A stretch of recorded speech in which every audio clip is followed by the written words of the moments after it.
Sungguh kami bersyukur kepadamu ya Tuhan, atas besarnya kasih-Mu yang Engkau nyatakan dalam kehidupan kami. Hari ini kami berdiri di hadapan Tuhan. Kami mau menyiapkan hati kami untuk mendengarkan firman-Mu. Berbicaralah kepada kami secara pribadi ya Tuhan. Apa yang Tuhan mau sampaikan dan yang Tuhan rindukan untuk kami kerjakan di dalam kehidupan kami. Berbicaralah kepada kami ya Tuhan. Urapi juga hamba-Mu ini yang akan menyampaikannya. Di dalam nama Tuhan Yesus Kristus kami berdoa. Amin. Shalom Bapak Ibu Jemaat dikasihi Tuhan. Saya memberi tema dalam malam Passion yang pertama ini adalah persembahan karena kasih. Bapak Ibu, suatu ketika ada seorang perempuan, dia pergi ke pinggir jalan, lalu kemudian dia membawa beberapa bingkisan, lalu kemudian dia memberikan bingkisan itu kepada anak-anak yang ada di jalanan, yang mengamen, yang meminta-minta gitu ya Bapak Ibu. Kalau kita membayangkan orang-orang yang mengamen atau yang meminta-minta di pinggir jalan, tentu kita melihat mereka dalam kondisi yang berbeda. Artinya adalah Bapak Ibu bisa jadi baju mereka kotor ya, lalu mereka terkena polusi dan mungkin penampilan fisiknya ya seperti itulah ya Bapak Ibu. Nah, perempuan ini pergi ke jalanan lalu membagikan beberapa bingkisan kepada anak-anak ini ya Bapak Ibu. Lalu setelah dia membagikan bingkisan itu, Bapak Ibu, perempuan ini segera berlari ke dalam mobil, lalu kemudian mencari air untuk mencuci tangannya, lalu kemudian dia mengganti bajunya. Nah, temannya yang turut serta ikut dengan dia ya untuk membagikan bingkisan itu berkata seperti ini, "Ngapain lo bagi-bagi bingkisan kalau lo tuh segitu jijiknya sama mereka?" gitu. Jadi perempuan itu merasa jijik sekali sebenarnya dengan anak-anak jalanan ini. Maka setelah dia selesai membagikan bingkisan, dia langsung cuci tangan, dia langsung ganti baju, disemprot-semprot parfum gitu ya. Jadi temannya bilang, "Ngapain? Kalau kamu jijik, terus kamu ngapain ngasih-ngasih gitu ke mereka gitu kan? Mendingan kasih aja ke orang yang kamu nggak jijik gitu ya." Lalu kemudian perempuan ini bilang gini, "Ya namanya aja demi konten ya gitu ya. Namanya demi konten. Tadi udah direkam belum tadi perbuatan aku tadi yang aku waktu ngasih-ngasih itu?" "Oh udah dong, oke aja tinggal upload. Ntar uang bakalan datang ke kita. Karena orang akan lihat, wih ini perempuan ini influencer ini dia sering berbagi. Jadi kita akan kasih dia uang supaya nanti dia bisa berbagi lagi ke orang lain." Jadi tujuannya itu ya Bapak Ibu, tujuannya adalah demi konten, lalu kemudian konten itu nanti disebarkan di sosmednya, lalu nanti akan datang uang dari penonton, lalu kemudian dari orang-orang yang berdonasi karena menganggap dia adalah perempuan yang mulia hatinya, padahal sebenarnya karena konten. Jadi perbuatannya itu Bapak Ibu yang dikasihi Tuhan tidak lahir dari kasihnya ya, karena dia mengasihi anak-anak jalanan, karena dia pengen anak-anak jalanan ini mendapat berkat, bukan karena perasaan demikian, tapi demi konten. Nah, Bapak Ibu Saudara yang dikasihi Tuhan, di dalam Alkitab kita menemukan seorang perempuan yang berbeda sekali dengan apa yang saya ceritakan tadi. Perempuan itu namanya Maria. Bapak Ibu, pada waktu itu Yesus sedang ada di rumah Lazarus. Kita tahu, kita sudah mendengar cerita Lazarus ya beberapa minggu yang lalu, bagaimana Lazarus itu mati kemudian dihidupkan kembali oleh Yesus ya, dipanggil kemudian dari kuburnya dan dia hidup kembali. Nah, kemudian Yesus ada di sana lalu diundang untuk makan, dan Marta seperti biasa sibuk mempersiapkan makanan untuk dimakan, menjamu tamu-tamunya. Bapak Ibu yang dikasihi Tuhan, tetapi Maria hari itu melakukan sebuah tindakan yang berbeda. Kalau sebelum-sebelumnya Maria duduk di kaki Yesus untuk mendengarkan Yesus bercerita, sekali ini dia juga datang di dekat kaki Yesus tapi melakukan sesuatu yang berbeda. Yaitu Bapak Ibu yang diceritakan di sana, dia datang, dia mengambil setengah liter kalau dalam TB2 ya. Kalau di TB1 dibilang setengah kati ya. Jadi si TB2 dibilang setengah liter minyak narwastu murni yang mahal sekali. Lalu untuk apa minyak itu? Bapak Ibu dikasih minyak itu dipecahkan di kaki Yesus, ditaruh di kaki Yesus, kemudian dia menyeka kaki Yesus itu dengan rambutnya. Bapak Ibu Saudara yang dikasihi Tuhan, perbuatan Maria ini sangat mencolok dan menarik perhatian banyak orang. Kenapa? Karena ketika Maria melakukan itu, dikatakan ruangan itu kemudian berubah, tidak hanya suasananya tetapi juga aromanya berubah. Ya, dikatakan kemudian ketika Maria melakukan hal itu dalam ayat 3, bau semerbak minyak itu memenuhi seluruh rumah itu. Bapak Ibu yang dikasihi Tuhan, ketika saya mencari lebih dalam tentang minyak narwastu, Bapak Ibu, kalau harga yang dilabeli oleh Yudas Iskariot itu adalah sebesar 300 dinar ya Bapak Ibu. Jadi minyak yang diberikan Maria untuk meminyaki kaki Yesus itu seharga 300 dinar. 300 dinar itu Bapak Ibu dikasih Tuhan adalah upah 300 hari orang kerja. Jadi karena orang kerja satu hari itu 1 dinar ya Bapak Ibu. Jadi 300 dinar itu 300 hari orang bekerja. Bapak Ibu, kalau misalnya kita kali-kali ya orang kerja itu kita bilang misalnya gajinya sekitar 4 atau 6 juta gitu ya. Itu kira-kira harganya itu Bapak Ibu dikasih Tuhan bisa mencapai sekitar 40 sampai 60 juta. Ya, harga minyaknya itu. Minyak wangi itu ya, parfum itu maka dibilang dia mahal. Tapi kalau kita hitung dalam pendapatan kerja upah secara global dalam dolar Bapak Ibu, harganya lebih fantastis lagi. Karena kalau dirupiahkan ya, harganya bisa 450 juta sampai 1,5 miliar untuk ukuran setengah liter minyak narwastu. Bapak Ibu bisa sebutkan parfum termahal apa di dunia ini sekarang? Ada nggak ya sampai 1,5 M harganya? Bapak Ibu bisa bayangkan semahal itu loh Bapak Ibu minyaknya ya, harganya itu semahal itu. Siapa sih Maria itu? Apakah dia orang kaya? Enggak juga Bapak Ibu. Jadi Bapak Ibu memang dalam Alkitab itu ada cerita tentang bagaimana kaki Yesus itu diminyaki lalu ada juga dicuci gitu ya. Satu kisah menceritakan perempuan itu adalah perempuan berdosa, tapi kalau Maria ini enggak seperti itu Bapak Ibu. Maria ini adalah perempuan baik-baik, berasal dari keluarga yang jelas, ada saudaranya Marta dan Lazarus ya. Tetapi mereka juga enggak miskin-miskin amat, tetapi untuk memberikan minyak semahal itu, tentu kita bisa bayangkan Bapak Ibu berapa lama Maria berjuang untuk mengumpulkan uang demi membeli minyak yang hanya akan ditumpahkan, dipakai untuk mencuci ataupun mengolesi minyak Yesus itu, kaki Yesus itu dengan minyak. Jadi Bapak Ibu yang dikasihi Tuhan, yang dipakai itu bukan air, tapi minyak yang katanya harganya sangat mahal ya, setengah liter. Bapak Ibu yang dikasihi Tuhan, kalau kita lihat parfum ya, saya rasa nggak ada parfum yang botolnya 1,5 liter ya, setengah liter ya, kayaknya nggak ada ya. Saya cari-cari parfum itu paling besar itu botolnya berapa sih? Biasanya kalau parfum-parfum mewah itu Bapak Ibu 150 liter. 150 mili itu udah banyak ya. Ada dalam edisi khusus itu bisa lebih dari itu, tapi itu edisi khusus biasanya tidak dijual untuk dipakai sehari-hari. Dan karena ada pembatasan pembawaan parfum di pesawat yaitu 100 mili, maka biasanya orang mengemas parfum itu dengan jumlah yang lebih sedikit. Ya, tetapi Maria itu memecahkan hampir setengah liter minyak narwastu yang mahal. Harganya fantastis ya Bapak Ibu. Bayangin kalau punya 450 juta, apa mau dikasih sama Tuhan? Ya, Bapak Ibu punya 1,5 miliar, mau kasih Tuhan? Ya, kalau ada duitnya Bu Pendeta mungkin mau. Tapi saya mau katakan Maria ini bukan orang yang punya 10 miliar Bapak Ibu, sehingga dia bisa kasih 1,5 miliar kepada Tuhan. Dalam keterbatasannya dia memecahkan buli-buli minyaknya itu di kaki Yesus yang mahal. Bapak Ibu yang dikasihi Tuhan, kalau kita lihat minyak narwastu itu kenapa bisa mahal ya? Nah, ternyata Bapak Ibu yang dikasihi Tuhan, minyak narwastu itu bisa sangat mahal karena minyak narwastu itu ternyata tidak hidup di Israel, tidak hidup di tanah Israel. Jadi minyak narwastu itu dia itu berasal dari tanaman namanya spikenard ya, nama tanamannya nanti Bapak Ibu bisa lihat ya di Google, namanya spikenard. Itu tumbuh di daerah Himalaya di sekitar Nepal dan India. Jadi tidak hidup di Israel. Jadi kalau ada masuk ke Israel itu pasti itu diimpor dari luar ya.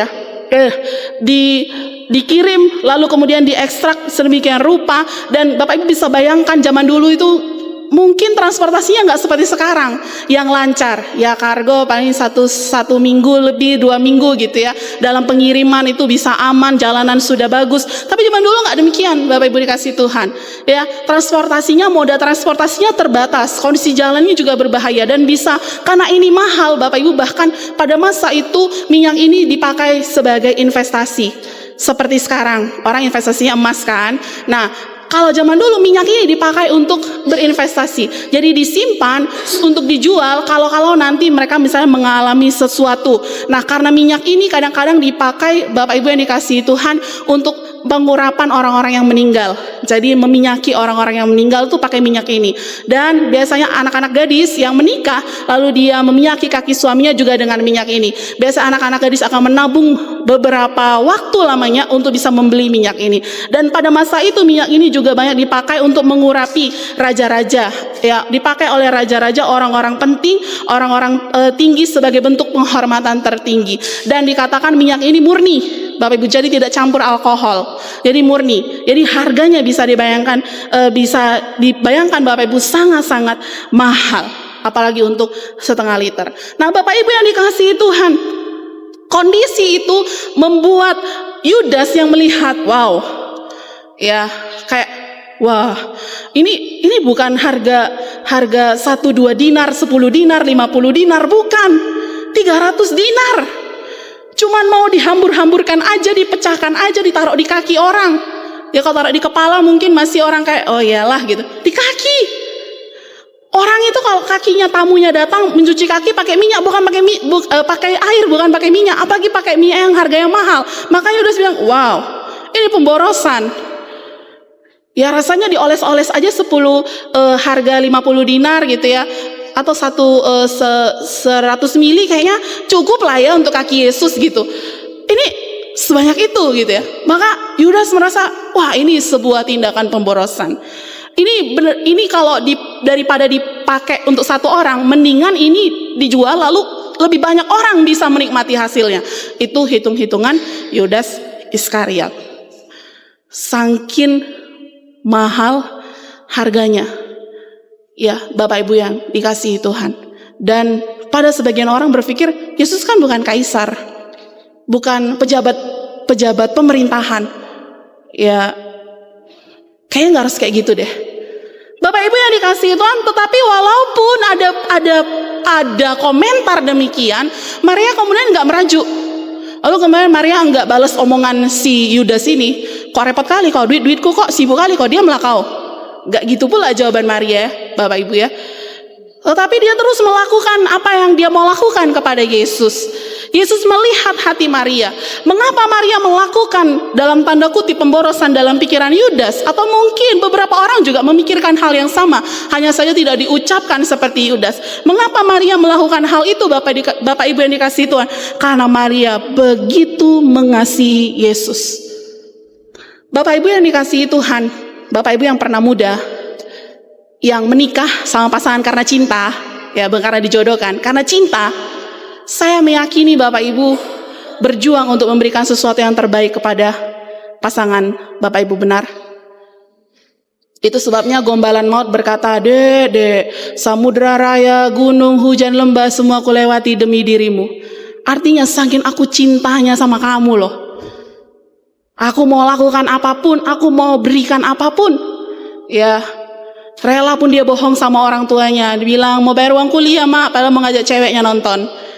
Ma, ada tagihan ini, butuh dana ya, butuh suntian dana, padahal dia mau ngajak ceweknya anniversary-an ya di tempat restoran yang mahal.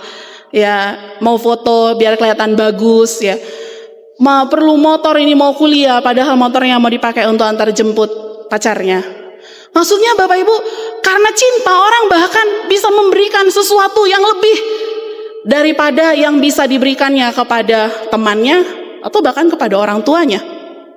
Karena cinta, ya Bapak Ibu. Karena cinta, ya. Orang melakukan banyak hal kan orang dikasihinya. Seorang ibu karena mengasihi anaknya rela menggantikan posisi anaknya untuk mengalami berbagai macam penderitaan. Saya masih ingat Bapak Ibu, mama saya waktu masih jualan baju ya, masih jualan baju-baju ini ya, baju-baju ya, jual baju lah di pasar gitu ya. Kadang Bapak Ibu, saya lihat baju mama saya itu kayak gitu aja gitu ya. Lalu saya bilang sama mama saya kayak gini, Mak, mama jualan baju tuh baju mama jelek kali. Saya bilang seperti itu. Mama jualan baju tuh baju mama itu aja. Ambil aja satu, Mak, yang mama belanjakan itu ya. Mama saya dulu kan suka belanjanya ke Bukit Tinggi ya. Kalau hari lebaran gitu baru mama saya belanjanya ke Tanah Abang.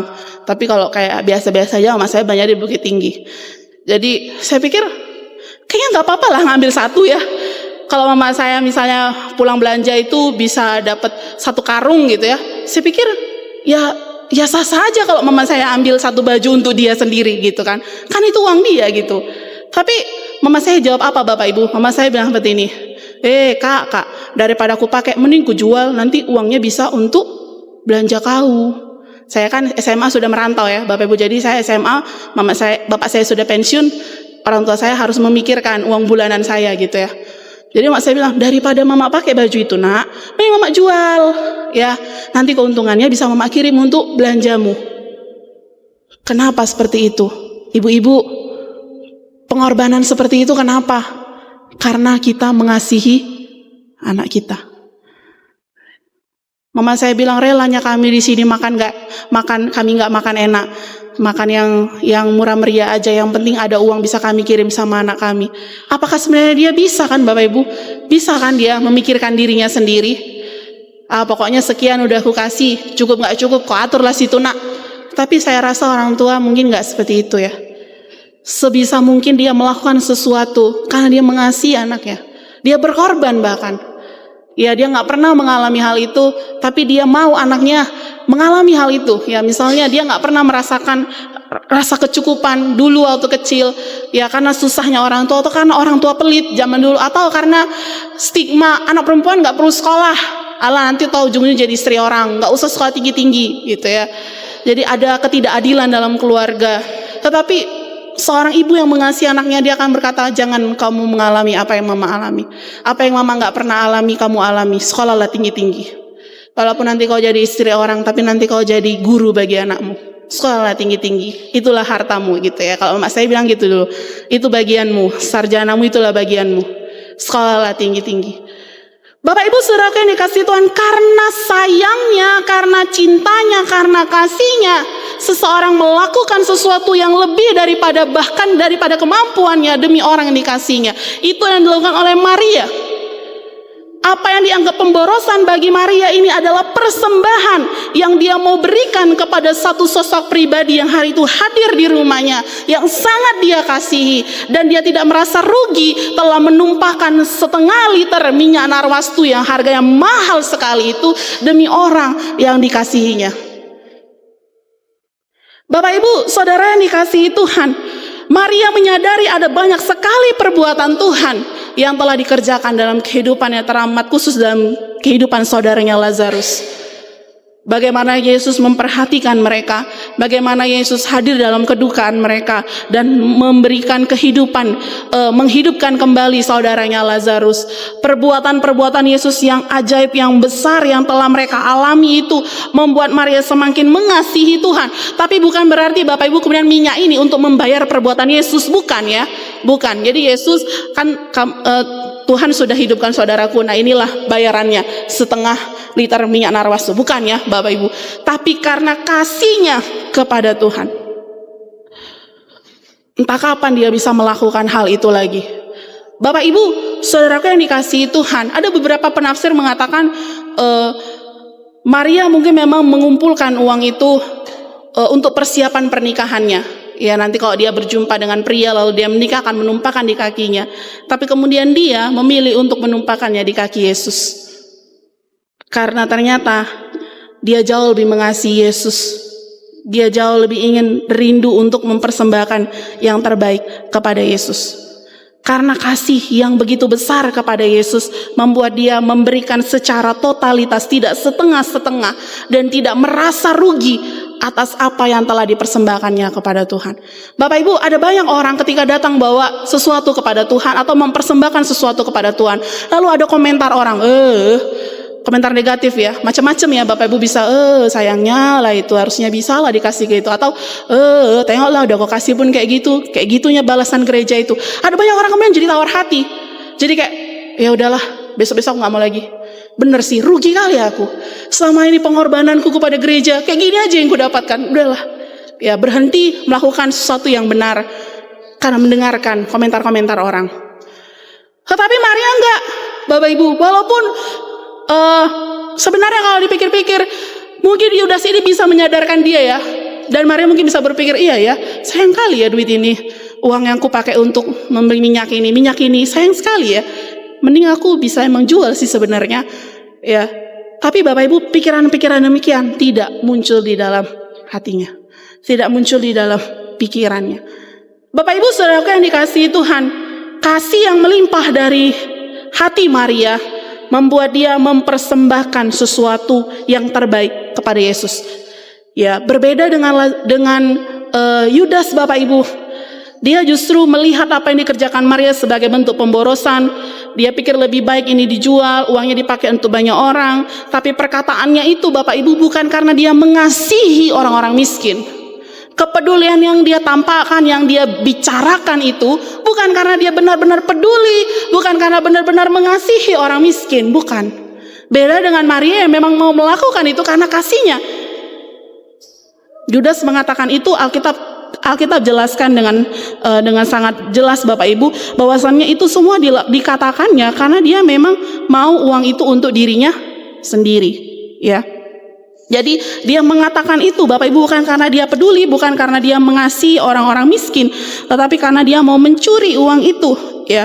Dikatakan dalam ayatnya yang ke-6, hal itu dikatakannya oleh Yudas bukan karena ia memperhatikan orang-orang miskin, melainkan karena ia seorang pencuri. Ia sering mengambil uang yang disimpan dalam kas yang dipegangnya. Dalam hatinya, kalau minyak ini dikasih sama aku atau dijual, nanti uangnya dikasih sama aku, nanti akulah yang mengelola uang itu untuk kuserahkan ke orang miskin, tapi ada bagianku. Ya 300 dinar, ya 50 dinar masuklah ke kantongku, 250 lagi ku kelolalah itu. Pikirannya demikian, Bapak Ibu. Bukan karena benar-benar dia mengasihi dan peduli atau memperhatikan orang-orang miskin. Dan Yesus tahu hati Yudas dan perbuatan-perbuatannya. Bapak Ibu Saudaraku yang dikasihi Tuhan, maka Yesus kemudian angkat bicara. Ya, jangan sampai orang-orang berpikir negatif tentang Maria dan melihat perbuatan Maria sebagai perbuatan yang tidak baik, dan apa yang dikatakan Yudas itu adalah perkataan yang baik. Yesus tegas. Yesus menentukan keberpihakannya kepada Maria, supaya jangan perbuatan yang benar lalu dinilai jadi nggak benar karena perkataan orang yang kayaknya benar padahal tidak benar. Yesus tegas. Apa katakan Yesus? Biarkanlah dia, supaya ia melakukannya untuk hari penguburan. Kalau dalam TB2 dikatakan seperti itu, ya Bapak Ibu. Biarkan aja, nggak apa-apa, mengingat hari penguburanku. Dalam pikiran Maria, dia sedang mengurapi kaki orang yang dikasihi. Tetapi dalam pikiran Yesus, Maria datang mengurapinya menuju hari kematian. Jadi seperti saya tadi katakan di awal, ya Bapak Ibu, minyak narwastu ini bisa dipakai pada saat pernikahan, seorang gadis memecahkan di kaki suaminya, atau untuk mengolesi mayat, ya, pada penguburan. Bapak Ibu, tapi dua-duanya dilakukan Maria karena kasihnya kepada Tuhan. Bapak Ibu Saudara yang dikasihi Tuhan, pada kisah ini ada dua tokoh yang sangat jelas kontras sekali perbedaannya, Bapak Ibu. Kira-kira Bapak Ibu, kita sering ada di yang mana? Sering ada di Maria atau sering ada di Yudas?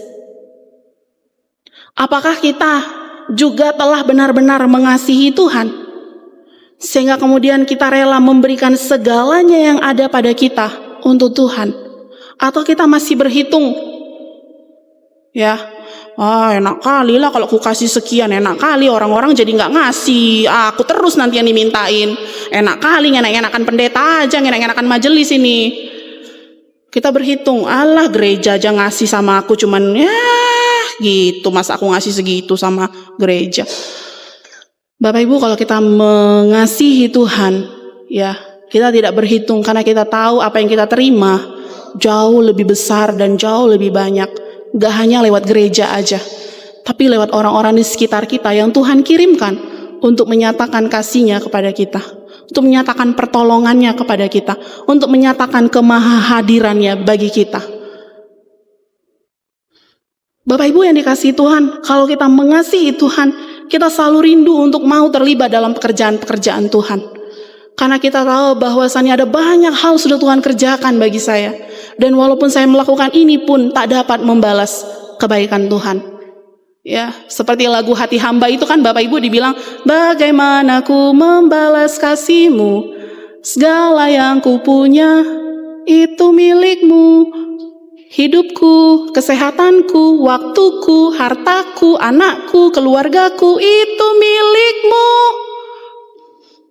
Jadi kalau kita kasih pun sama Tuhan, Bapak Ibu, tak juga bisa membalaskan atau mengimbangi kasih Tuhan yang besar kepada kita. Bapak Ibu, saudara yang dikasihi Tuhan, di malam Passion yang pertama ini, kisah bagaimana Yesus diurapi oleh Maria dengan minyak yang mahal. Hati Maria yang menunjukkan kasih yang besar kepada Tuhan, menyadarkan kita bagaimana dengan kasih kita kepada Tuhan. Atau jangan-jangan kita sering menjadi komentator-komentator seperti Yudas. Sayang kali duit itu dipakai, simpan aja biar banyak uang kas kita, jangan dikeluarkan. Bilang 3 juta, keluarkan aja 1 juta. Habis nanti uang kelas meeting kita, udah capek kita ngumpul-ngumpulinya setiap minggu 5.000. Atau kita mengatakan itu demi pelayanan, padahal sebenarnya demi kita sendiri, demi diri kita sendiri, supaya dibanggakan. Wah, selama dia menjadi ketua uang kasnya banyak, padahal karena nggak pernah keluar, ditahan-tahan. Padahal harusnya bisa digunakan lebih banyak untuk pekerjaan Tuhan. Bapak Ibu, atau ketika kita mempersembahkan waktu kita, karena kita berharap nanti ada sesuatu yang balik kepada kita. Ketika kita mempersembahkan karunia dan talenta kita, kita berharap nanti akan ada baliknya sama kita. Bukan karena kita mempersembahkan, karena kita mengasihi Tuhan. Karena saya mau memberi kepada Tuhan. Karena saya mau persembahkan kepada Tuhan. Saya nggak punya uang Tuhan, tapi saya punya kemampuan, saya punya waktu, saya mau berikan untuk Tuhan. Saya punya karunia, saya punya talenta, saya mau berikan kepada Tuhan. Dan saya mengasihi Tuhan, saya mau lakukan dengan sepenuh hati. Nggak usah disuruh, saya mau lakukan. Saya mau menawarkan diri. Saya ingin terlibat untuk menunjukkan kasih saya kepada Tuhan. Bapak Ibu, sudah puaskah kita dengan bentuk kasih yang kita berikan kepada Tuhan sejauh ini? Minyak narwastu apa yang Bapak Ibu punya, tapi sampai hari ini tidak Bapak Ibu pecahkan di kaki Yesus, masih disimpan-simpan? Saya tidak bicara soal harta Bapak Ibu ya, tetapi apapun yang Tuhan berikan kepada kita, yang kita bisa juga persembahkan kepada Tuhan, yang kita juga bisa pakai untuk menunjukkan kasih kita kepada Tuhan. Apa masih kita terus tahan-tahan? Ya, ada sebenarnya kemampuan kita bermain musik, tapi tak mau kita pakai untuk Tuhan dengan berbagai alasan.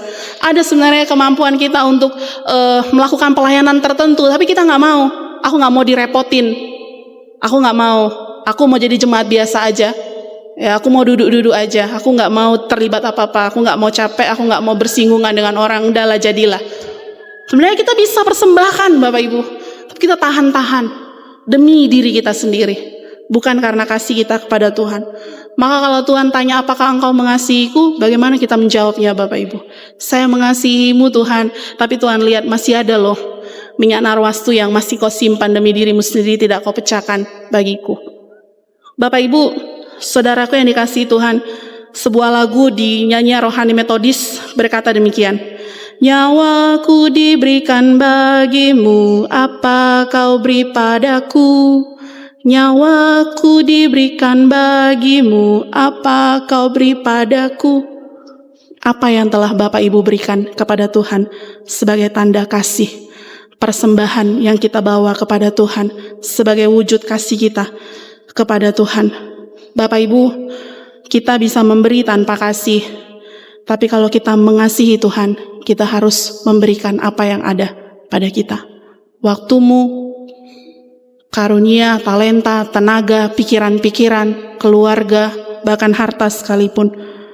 Maukah engkau persembahkan untuk Tuhan sebagai tanda kasih-Mu kepadanya?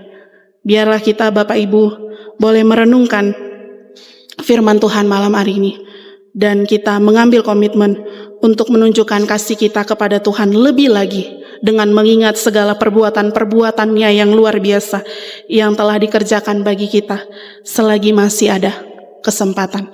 Mari kita berdoa.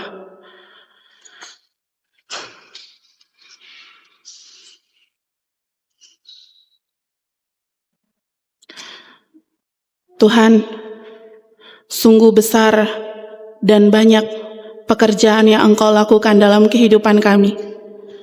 dalam kehidupan keluarga kami, dalam kehidupan anak-anak kami, dalam pelayanan kami, dalam usaha pekerjaan kami, dalam keseharian kami.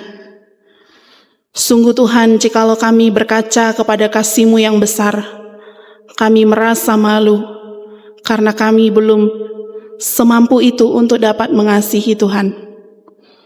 Tuhan, di malam Passion yang pertama ini, kami mau kembali mengingat bahwa Engkau adalah Raja dan Engkau adalah pemilik hidup kami yang layak untuk menerima setiap persembahan dari kami umat-Mu yang Engkau kasihi. Ajarlah kami ya Tuhan, dengan rela hati, dengan tangan yang terbuka, dengan motivasi yang benar, dan karena kasih kami yang besar kepada Tuhan, kami mempersembahkan segala yang ada pada kami. Kami membiarkan keluarga kami untuk terlibat di dalam pelayanan, mendukung mereka yang sudah terjun di dalam pelayanan. Kami memberikan waktu kami untuk terlibat di dalam persekutuan-persekutuan, kegiatan-kegiatan di gereja. Bahkan kami mempersembahkan waktu kami untuk duduk diam mendengarkan suara Tuhan berbicara kepada kami melalui firman yang kami baca, melalui waktu teduh kami, melalui waktu kami berbicara kepada Tuhan di dalam doa-doa kami, waktu yang kami persembahkan bagi Tuhan untuk berbicara kepada kami setiap hari. Ataupun Tuhan, kami mempersembahkan karunia, talenta, kemampuan-kemampuan yang Tuhan taruh di dalam diri kami untuk melayani Tuhan, untuk terlibat dalam pekerjaan-pekerjaan Tuhan yang dahsyat. Tuhan, adapun harta yang Tuhan percayakan kepada kami, yang Tuhan titipkan kepada kami pun juga mau persembahkan demi kemuliaan nama Tuhan. Semua itu kami lakukan karena kasih kami kepada Tuhan. Ada banyak hal yang Tuhan sudah lakukan bagi kami. Bahkan nyawa-Mu sendiri Engkau berikan kepada kami. Tuhan, kami tahu bahwa pemberian kami belum cukup. Tetapi tolonglah kami Tuhan, supaya di atas semuanya itu, kami mempersembahkannya, tidak dengan sungut-sungut, tidak dengan pikiran berharap lebih banyak lagi, memiutangi Tuhan, tetapi karena kami sungguh-sungguh mengasihi Tuhan. Dari perkara-perkara kecil sampai kepada perkara-perkara besar yang kami lakukan, kami melakukannya karena kami mengasihi Tuhan. Tuhan, tambahlah kasih-Mu di dalam hati setiap jemaat-Mu. Teramat khusus jikalau ada di tengah-tengah kami ya Tuhan, yang sudah lama kehilangan kasih kepada Tuhan. Tidak ada kerinduan untuk bersekutu dengan Tuhan, berjumpa dengan Tuhan, beribadah kepada Tuhan, yang telah terhilang dalam berbagai macam bentuk godaan, bahkan juga cobaan yang mereka alami, bujuk rayu daripada dunia. Tuhan, tolong tambahkan kasih-Mu kepada mereka, sehingga mereka mengingat bahwa ada Tuhan yang selalu terbuka tangannya untuk menerima mereka pulang dan menjalani kehidupan yang lebih baik di hadapan Tuhan. Bapa di dalam sorga, kami rindu biarlah di momen-momen kami melakukan ibadah malam Passion setiap malamnya ini Tuhan, membuat kami juga boleh semakin memaknai pengorbanan dan juga keselamatan yang Tuhan kerjakan bagi kami. Berkatilah Tuhan jalannya malam Passion untuk hari besok sampai kepada nanti perayaan Paskah, agar semuanya berjalan dengan baik. Setiap pelayan mempersiapkan pelayanan-pelayanan mereka bukan sebagai rutinitas, menganggap sepele, tidak bersungguh-sungguh, tetapi setiap jemaat Tuhan yang terlibat dalam pelayanan, mereka berlatih secara pribadi di rumah ataupun bersama-sama karena kerinduan untuk menunjukkan kasih kepada Tuhan, bukan demi pujian diri sendiri atau kepentingan diri sendiri. Tuhan tolong setiap kelas meeting di mana beberapa hari ini mereka akan sibuk untuk mempersiapkan perlombaan-perlombaan. Biarlah itu pun dilakukan sebagai bentuk persembahan kasih mereka kepada Tuhan. Kami rindu Tuhan, kami semua boleh mengalami hadirat Tuhan dan anugerah Tuhan dalam pelayanan yang kami kerjakan. Bahkan dalam perlombaan-perlombaan memeriahkan Paskah ini Tuhan, kami mengalami kasih yang lebih besar lagi kepada Tuhan. Terima kasih ya Tuhan. Berkati jemaat-jemaat-Mu Tuhan, kalau ada yang mengalami kelemahan tubuh sehingga hari ini mereka tidak dapat beribadah kepada Tuhan, Tuhan kiranya memberkati mereka dengan kesehatan. Biarlah penyakit yang mereka alami juga tidak menyurutkan kasih mereka kepada Tuhan, tapi mereka justru melihat besarnya kasih karunia-Mu yang Kau nyatakan bagi mereka lewat sakit penyakit mereka. Tuhan kiranya menolong sehingga mereka boleh sembuh dan sehat, dan besok boleh bergabung bersama dengan kami untuk beribadah kepada-Mu. Terima kasih ya Tuhan, kami sampaikan seluruh seru doa kami ini kepada Tuhan. Dalam nama Yesus kami berdoa. Amin.